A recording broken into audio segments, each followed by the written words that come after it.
Alrighty, well, I'm here up in the loft and we are recording this close to the start of 2026. But of course, before we enter into this new year, I wanted to reflect on some of the positive lessons that I learned in 2025. 2025 was a year that was far from perfect for me, but when are things ever perfect? I think it's important to learn a lot of lessons from the things that are imperfect, and certainly embracing those imperfections means that you're fully accepting what the universe is giving you, and in a lot of circumstances in this year for me, gifting me.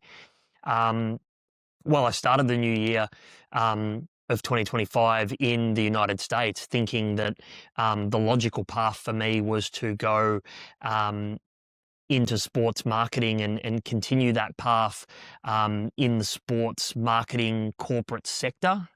Ultimately, continue to, I guess, go on that natural progression from working at pro baseball level and going all the way into a professional basketball team, like a team in the NBA, or even looking at some of the NFL teams in the United States too. So there was certainly some thoughts and some kind of, I guess, plans happening behind the scenes around how I was going to apply myself to some of those opportunities. And I had the opportunity to move from Davis, where, in all fairness, there wasn't a huge amount of pro sports teams to really get involved or even apply for.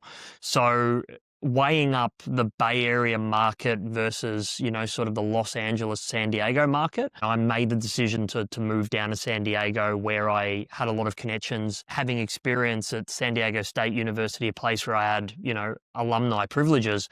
I always felt like going back to San Diego was going to be an important step to actually go back there and to, connect with people I love, but also look for opportunities in that area and actually be closer to the film community as well, in Los Angeles and sort of around that area as a creative. But, ultimately I fell short. But here's one of the key takeaways from that time is flow with the universe. I read a great book at the time called The Surrender Experiment, which really allowed me to sort of tap into the opportunities that were coming my way, the people that I did already know, and the places that did feel familiar to me. And really tapping into those resources that were available for me really allowed me to start networking more organically with people in that field, in spaces that felt familiar, but also connecting me with other people that was sort of within that 6 degree of separation. And so, those same kind of lessons when I've returned to Australia have been super beneficial in my networking game, because I've been able to actually meet a lot of people that, are recommendations from other people's networks. And I feel comfortable doing that because a lot of the people that I've met, I've really trusted their expertise and the recommendation that they do provide to go and network with other people. And even if you spend 15 minutes or half an hour with a coffee with someone that you've been introduced to through someone else, even if your intention or your expectation upon meeting them is to get a job or to further your, development in that area, you might still get something out of them just by purely meeting them. And it is always a two-way street with networking. When you do meet these people, you can also give back to them in many ways. And I'm not going to be sitting here and suggesting what ways you can, because it's different for every single scenario where you do meet people. But I certainly found that, like a couple of the people I met working at San Diego State, like I grew really strong connections with them, and they didn't necessarily find me a job, but they were always looking out for me in that particular ecosystem, and they were always willing to pass on my business card or my details to other people that they knew in the space.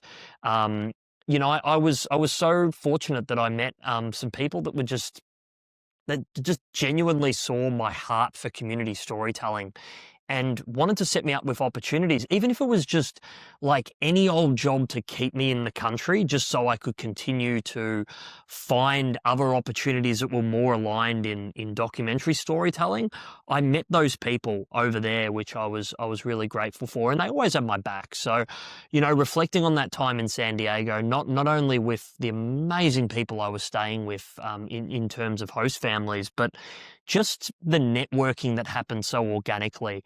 And that again all happened from surrendering, just allowing the universe to flow naturally, and also just allowing people to see you for your best skills, which means obviously presenting yourself in the most authentic and the best possible way, and then just allowing things to really happen naturally. So, that same level of flow with the universe has been so consistent when I've returned to Australia, with some of the business groups that I've met, some of the people that are also creative, that want to hear my story, that want to find ways that we can collaborate together, and then introducing me to new communities like environmental protection spaces, and creative art spaces, and you know, spaces that, are for people with certain levels of disabilities that, just again need a bit more support, and a story can go a really long way. The wellness sector as well. There's so many people that I've met through that. So I think by putting your values out there, by really showcasing the types of stories you want to tell, and just being really intentional with how you present yourself, not necessarily pigeonholing yourself into a certain category like what I was doing when I was in San Diego initially, going, I'm a sports media marketer, by broadening that scope a little bit more, but also getting quite specific with the title around I'm a social impact storyteller. That has actually helped me gain a lot more connection within, a very specific field, because social impact is good people doing good work in their own communities. That can link to sport, that can link to the environment, that could link to wellness, that could link to servicing people that may have a disability that do need support. Social impact comes in many forms, but essentially seeing good people with good hearts that want to make a difference in the world, that just need their story amplified. That is where all of my skills in documentary making, in mentoring other creatives, in the distribution of certain visual mediums within the media sector, all of those skills can kind of essentially craft a story, and allow these people that may not be well versed in sort of the mechanics of putting together content. That's where I can really come in and help them, and bring other creatives into that circle as well to make something bigger. So all of this came about through having to really strip it all back and go, what do I actually want to get out of the remainder of my experience in the United States before my visa expired? What is the actual career title that I do want to chase that seems the most aligned to me? And what kind of impact do I want to make? And being really clear and intentional with that, with how I speak to people when I network with them, that made a huge difference. And particularly towards the end of my time in San Diego, I was meeting people in those service sectors. I was volunteering, and I was actually meeting, quite a lot of people that had really great creative skills, knew the industry well, and then other people who had the great ideas that were doing good work in the community, and sort of starting to bridge that gap and bring those two parties together to make something really quite profound.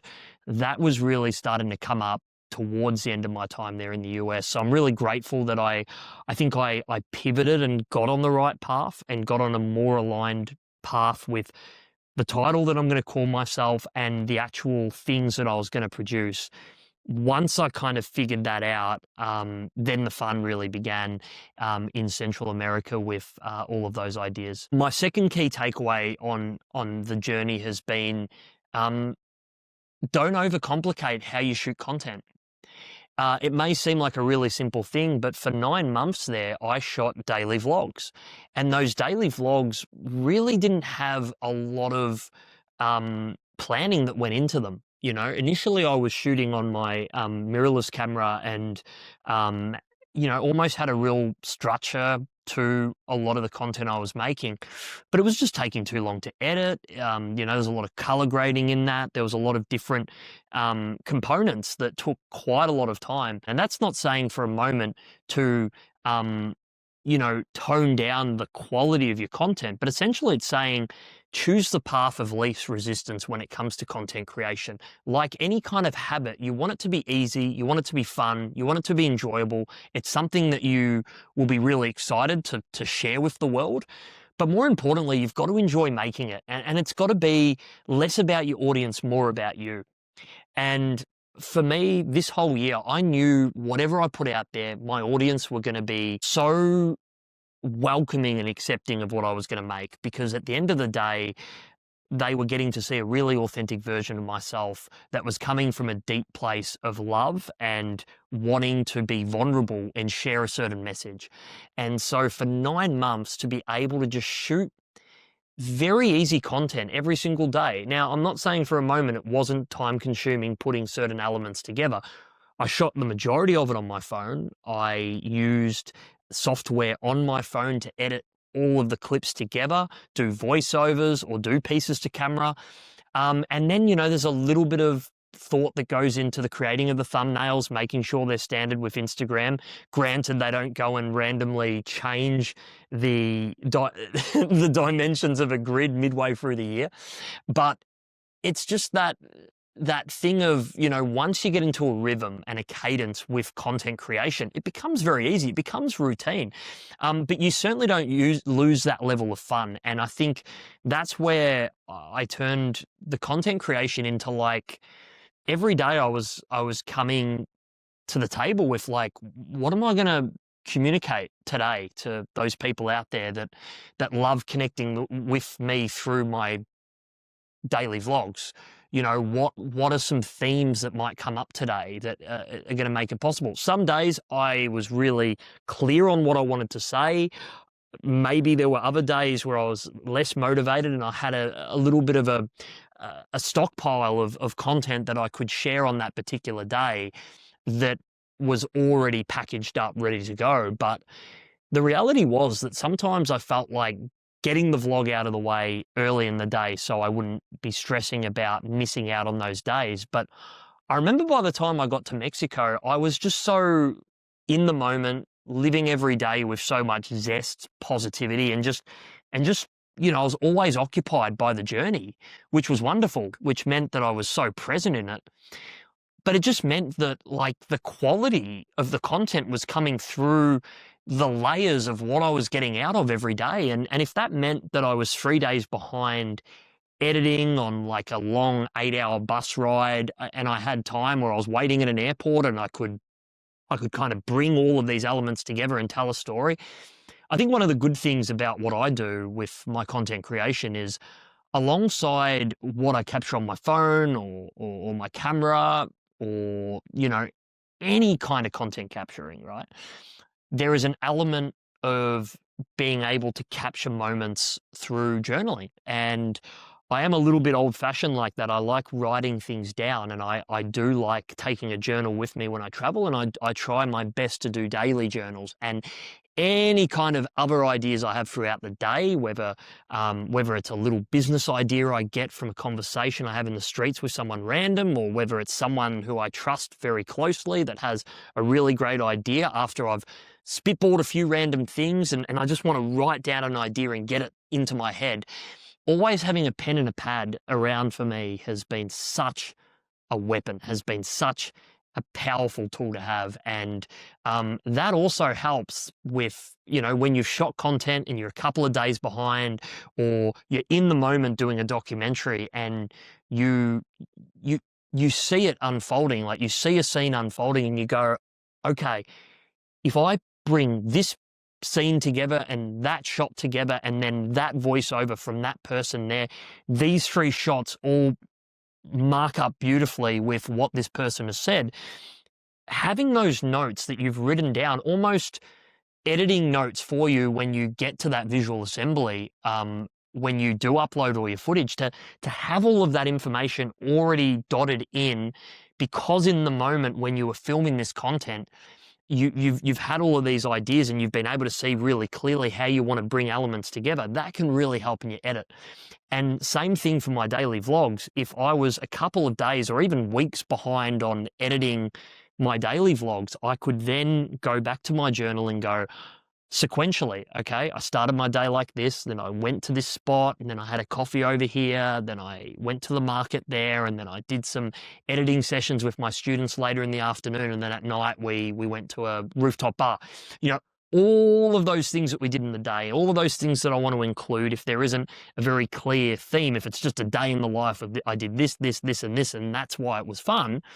Bear in mind, we're only doing, 90-second vlogs on average. Having what you did in your day recorded down was really helpful for me, particularly when I did get behind in my editing. And that did happen sometimes, because naturally with a busy schedule, day to day, you're just in the thick of it. Sometimes it is hard to consistently get videos out every single day. And, at the end of the day, like, sure, the audience that might be waiting with bated breath to get that video, may tick over the day and they go, well, where's Michael's vlog? It's like, it doesn't really matter as long as whatever I put out there is really authentic, and as long as I capture that day. Because when you go back through the grid now, every single day's there. It doesn't really matter. So another theme around trying to make content capture easy, aside from the vlogs, was documentary. When I was in San Diego, I think I put a little bit too much pressure on myself to have to find a really clear and concise story. And when I got to Mexico, I was in two different places where there was opportunities to tell stories. The first one, and I absolutely love this, was I stayed in an art gallery with a lady called Erica, and I've told this story before on previous podcasts, but to quickly recap, she was this wonderful woman who was doing really great work for emerging artists in her community and a lot of women empowerment. And simply by staying at her Airbnb, I asked her the question, hey, like, has anyone ever told the story about what you do here in Campeche in Mexico? And she said, no. And I said, well, if my schedule allows it, and obviously if your schedule allows it, I'd love to come back and tell your story. And it turned out that worked. And so I came back with my camera and we shot her story. We didn't do too much pre-preparation. I just kind of followed her around for a couple of days, seeing what kind of art projects she was doing. And in the end, we got a lot of great content. And that was purely because I just said, yep, let's just capture it. We don't have to plan it far in advance. Let's just do it. I've got my equipment here. This is a very accessible story. You're keen, I'm keen, let's make it. And that same kind of zest came out as well when I was staying with this really cool architect who suggested that there was a really great story to capture through one of, I guess, one of the local philanthropists who, had this routine every Sunday with his wife. He would go out a couple of hours on the road to this remote village that had these Mayan ceramic artists, and they were doing this really incredible artwork that was a big, big part of their culture. And, I said to the guy, I said, I'd love to go and see this. And he's like, you should really bring along your camera. And so I did, and I was glad I did, because we interviewed everyone there, which was a little complicated because most of the people there didn't speak Spanish. Now, obviously for me, it was hard because I don't really know much Spanish, but they also didn't speak Spanish for our Spanish translator because they were speaking the native dialect, the Mayan tongue. And so that was a challenge, and it certainly will be a challenge getting this transcribed and edited, but I'm so glad I was there to capture this story and to interview everyone there. And it was just such a unique story. Again, these are the kind of things where if you put out there your skills, what you can do, what you're looking to do, there are people out there that go, yeah, there's this great story that we'd love you to capture. We trust you. We've seen your work. We know how you work. We know how you work with people. And they all of a sudden give you that trust to go and really tell their story. And I was so fortunate that I was able to do that. And again, this is all comes down to, let's not overcomplicate the process. I've got an opportunity to capture a story. I know how it's done. I understand the structures. Let's just go out there, get the interviews and do it. And, the same kind of thing happened over Christmas. Like, I found this great opportunity with my grandparents to like interview them and ask them about Christmases gone by and how our family have been so intentional with making sure that we have this side of the family and this side of the family come into Christmas and how we've turned it into a tradition. And I just thought, my grandparents, in their late 80s, and the opportunity to interview them and capture Christmas and get their stories was a really unique one. And again, I didn't overcomplicate the process. I shot it because it was a easily accessible story, and I'm just so glad that I did. So that's another piece of advice from me. And just finally, another thing I learned from 2025 is that nature and your environment is so important to grounding yourself and being still. I really love where I'm staying at the moment in Eltham. It's quite hilly, it's quite lush, and there's heaps of trees, wildlife, bird life in particular. And I think nature is a really fantastic leveler to really take you back to your roots and realize that stillness is all around you. I think in our own minds, in our chaotic days with task lists and having to tick certain things off and certain pressures and deadlines, you can often forget to slow down and just appreciate what's around you and be present. And observing nature, being in nature is such a refreshing tool to have. And I'm so grateful that there's so much around where I live where if I am feeling like I'm getting close to burnout, or if I'm kind of not focusing too well, getting out in nature and being able to just really, stare at something like a tree and just all of a sudden channel that stillness from that object to really ground myself and to refocus myself and give all of my presence and attention to that one thing and really consciously breathe. That has been a really powerful technique for me to be able to relax my nervous system, but more importantly, focus on what really matters in that moment. And that is just to focus on nature. Whatever else can wait. When you're in that moment, when you're solely focused on that nature, that is all that matters. And it really brings you back to reality. And then it allows you to refresh and go again. So that's definitely been a really powerful tool for me. A lot of the travel that I've done, different beds every night, different environment, different communities, it can be overwhelming. But something that is quite a constant everywhere you go, maybe bar really large cities with a lot of concrete lined streets, is there is nature around you. And so by fixating on that little bit of nature, you can really, come back to reality, really ground yourself and allow you to find where you are right now. And even taking some of that attention internally as well and saying, okay, like I'm going to feel, the blood going through my veins and I'm going to listen to my heartbeat and I'm going to take that attention within me. That can also really help you focus up and be really present. And it just kind of declutters your mind because you can't stop thoughts from happening. That's natural. That's going to happen. But being able to reconnect with nature is such a powerful superpower for me. And I'm really grateful that I've been able to employ that as often as possible within my working day, but also while I'm traveling as well. So that's been a really powerful lesson and realization this year. And, spending time in those moments too is really important, and not putting an exact time figure on those moments, whether you find a beautiful spot by a lake and you just want to sit down and breathe and admire things that are happening around you, even doing some people watching,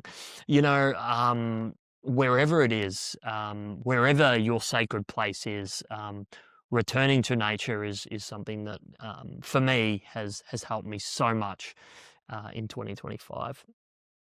So look, there are some really important lessons from 2025 overall.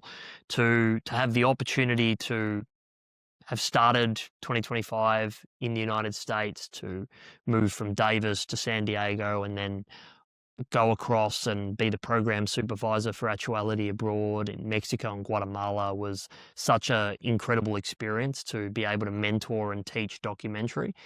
And then to be able to, come back to Australia, be welcomed back, family and really close lifelong friends, and be able to really, start thinking about more broadly, how do I do my social impact storytelling through that business lens. And that has really started to open more doors for me since coming back to Australia. So there's certainly a lot of exciting developments on the horizon in 2026. I will bring you into those developments as they come along. But all I can say is that I am just truly grateful for what 2025 has meant to me. It's been a very transformative 12 months. What could have been perceived as a very kind of negative situation, poor me, losing my job, having to come back to Australia, turned into a real opportunity to go back and deeper within myself and understand what it is I really want to do, what my true purpose is in this community, and to start to tap more into that. This year has been a super duper important step in my own development, and it sets up more exciting opportunities at the start of 2026 too, and obviously going more into 2026. So thank you. Appreciate it. And I hope you had a wonderful 2025 and you're excited to begin 2026 off on the right note and create some amazing memories this year. Thank you.